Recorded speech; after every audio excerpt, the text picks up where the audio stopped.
September மாதம் ரிஷபராசிக்கு எப்படின்னு பார்க்கலாமா? ரிஷபராசி அப்படின்னு எடுத்துக்கிட்டாலே உங்களுக்கு யோகமான எதையும் வந்து தீர்க்கமாக செய்யக்கூடிய ஆற்றல் உள்ளவர்.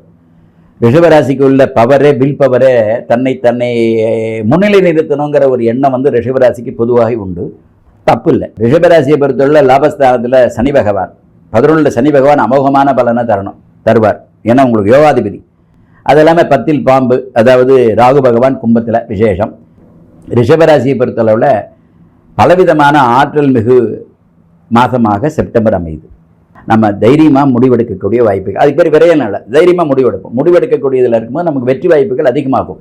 என்ன வெற்றி வாய்ப்புகள்? ஈல்டு நல்லா இருக்கும், நல்லபடியாக நமக்கு அதுக்கான அதை பராமரிக்கிறதுக்கான எண்ணோட்டங்களை நமக்கு அதிகரிக்கும். உங்களுக்கு பெரிய முன்னேற்றங்கள், ஆற்றல் மிகுதியாக உங்களுக்கு கிடைக்கும். இப்போ உறவுகளில் இருக்கக்கூடிய மேம்பாடுகள் நல்லா இருக்கும். நமக்கு கிடைக்க வேண்டிய பதவிகள் கிடைக்கும். வித்தியாசமான ஒரு அமைப்புகளை நம்ம யோசிப்போம், வேறு கோணத்தில் யோசிப்போம்.